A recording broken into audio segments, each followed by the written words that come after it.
We had so much talk about Russian interference with the American political campaign of 2016 and 2020, but there doesn't seem to be nearly as much media discussion about Iran's interference in the 2020 campaign and the 2024 campaign. So Iran clearly does not want Donald Trump to become elected president. And so I suspect, to whatever extent that Iran funds and directs the anti-Israel protests on college campus, that Iran recognizes that these rallies are not in its best interest, because the more intense the anti-Israel protests, right, the more that Democrats tear themselves apart, the worse it looks for Joe Biden's foreign policy and for the Biden administration. Right, the more chaos there is, the worse it looks for the incumbent party, which is the Democrats. So if these anti-Israel protests have been primarily some top-down operation run by Iran, which there's not been much media coverage, then that could be an explanation. Another explanation is that the anti-Israel protests are top-down, run by Democratic activists, and they simply recognize it's not in the Democratic Party's best interest right now to have anti-Israel rallies that convulse the nation. Other explanations are that the anti-Israel protests were from the bottom up, and they were strengthened when Israel was struggling and when Israelis were being slaughtered by their enemies. And now that Israel's fighting back successfully, that's taken the enthusiasm and the strength and the heart out from anti-Israel protesters. Another explanation is that people often start the school year in a more serious frame of mind.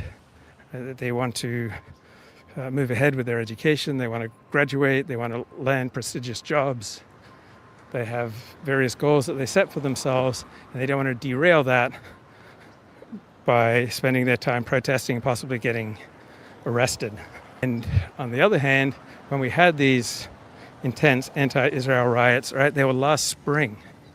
So they were in April, right, and people will get restless, right, 8 months into a school year. If these anti-Israel protests were primarily from the bottom down, then people get restless in April, and people don't tend to arrive at university restless. Another reason for the milder protests is that universities recognize that to maintain their standing, right, we all need, not just universities, businesses, we all will find it much easier and congenial for our life and for our projects to have either the tacit approval or the absence of active opposition of the people around us. If universities allow themselves to be taken over by an anti-Israel crowd, that will provoke intense blowback from many billionaires who support Israel, and also reduce public confidence in universities and reduce public willingness to fund universities.